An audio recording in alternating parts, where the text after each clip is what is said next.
তো নমস্কার বন্ধুরা, ওয়েলকাম টু ইউনিক স্পোর্টস। আবার একটা নতুন ভিডিও নিয়ে চলে এসেছি। তো বন্ধুরা, আজকের এই ভিডিওতে তোমাদেরকে টিম ইন্ডিয়ার স্কোয়াড সম্পর্কে বেশ কিছু গুরুত্বপূর্ণ তথ্য জানাবো এবং মোহনবাগানের যেই দুটো প্লেয়ার ছিটকে গেছে তারা কারা সেটাও তোমাদেরকে এই ভিডিওতে জানাবো। তো বন্ধুরা, সবার প্রথমে টিম ইন্ডিয়ার স্কোয়াডটা নিয়ে আলোচনা করি। তো বন্ধুরা, ইন্ডিয়া টিমের নতুন কোচের নেতৃত্বে টিম ইন্ডিয়ার নতুন একটা স্কোয়াডের নাম ঘোষণা হয়ে গেছে, যে স্কোয়াডে কারা কারা খেলতে চলেছে। তো বন্ধুরা, গোলকিপারের যেই লিস্টটা প্রকাশ হয়েছে সেই লিস্টে রয়েছে গুরপ্রীত সিং সান্ধু, অমরিন্দর সিং আর প্রভসুকান সিং গিল। তো বন্ধুরা, প্রশ্নটা উঠবে যে বিশাল কাইত চান্স পেল না কেন। তো বন্ধুরা, তোমরা সকলেই জানবে যে বিশাল কাইত এখন ভারতের সবচেয়ে সেরা গোলকিপার।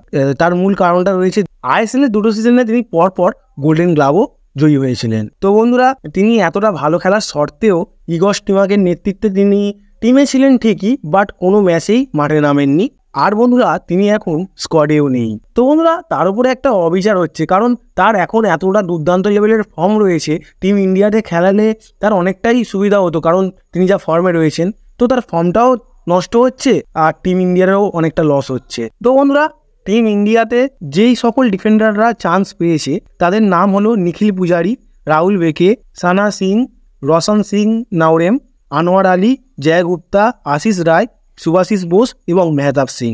আর এই ডিফেন্ডারের লিস্টের মধ্যে সবচেয়ে অবাক করার নামটা হচ্ছে আশিস রায়ের। তো বন্ধুরা, ইগর স্টিমাকের নেতৃত্বে আশিস রায় ইন্ডিয়াতে অতটা চান্স পেত না, বাট রোকার আন্ডারে তিনি শেষমেশ ইন্ডিয়াতে চান্স পেলেন। তার মূল কারণটা হচ্ছে তিনি হায়দ্রাবাদে যখন খেলতেন তখন রোকাই ওই টিমের কোচ ছিলেন।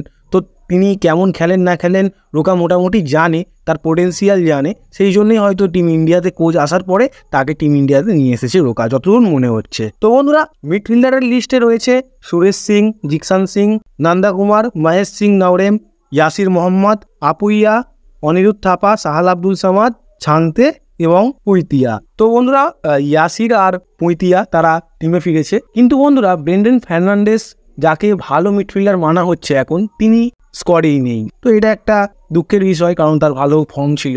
এবার ব্যাপারটা হচ্ছে তারা হয়তো চোটও থাকতে পারে, সেই জন্য হয়তো রোকা তাকে টিমে নেয়নি। তো বন্ধুরা, ফরওয়ার্ডে যেই সকল প্লেয়ারের নাম এসেছে তারা হলো কিয়ান নাসেরি, মনবীর সিং, লিস্টন কোলাসো এবং রালদিন্ডিকা। তো বন্ধুরা, নতুন করে কিয়ান নাসেরি আর রালদিন্ডিকা তারা চান্স পেয়েছে নতুন করে। তো বন্ধুরা, সবচেয়ে অবাক করার বিষয় হচ্ছে বিক্রম প্রতাপ সিং টিমে নেই, আর তাছাড়াও ডেভিডও টিমে নেই। তো বন্ধুরা, সত্যিকারের কথা বলতে এই দুটো প্লেয়ার কিন্তু এখন দুর্দান্ত ফর্মে রয়েছে, কেন চান্স দিল না কে জানে, এটা বলতে পারবো না। তো বন্ধুরা, রোকা এবারে কিছু ভেবেচিন্তেই নিশ্চয়ই টিম গঠনটা করেছে। এবার যদি তার আন্ডারে ইন্ডিয়া পারফর্ম করে সেটা তো ভালোই লাগবে সকলের।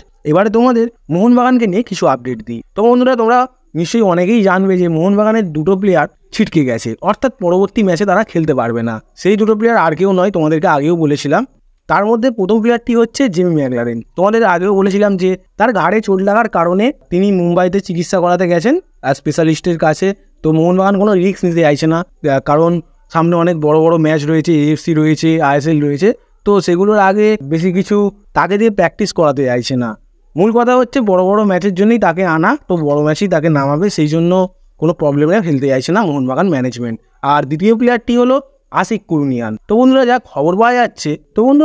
খবর পাওয়া যাচ্ছে তার নাকি প্র্যাকটিস সেশনে চোট মতো লেগেছিল, আর তার চোটটা কিন্তু গুরুতর নয়। হয়তো তিনি সামনের ম্যাচেই খেলবেন না, পরবর্তী ম্যাচ থেকে তিনি অ্যাভেলেবেল থাকবেন, তো তাকে নিয়ে কোনো চিন্তা নেই। আর ম্যাকলারেনটাও যতদূর শোনা যাচ্ছে যে তিনি এখন ঠিক হয়ে গেছেন, বাট কোনো রিস্ক নিতে চাইছে না মোহনবাগান দল। তো বন্ধুরা, আজকের ভিডিওটা কেমন লাগলো তা তোমরা কমেন্টে জানাও। আর বন্ধুরা, টিম ইন্ডিয়া স্কোয়াডে কারা থাকলে তোমরা আরও খুশি হতে সেটাও তোমরা কমেন্টে জানাতে ভুলো না।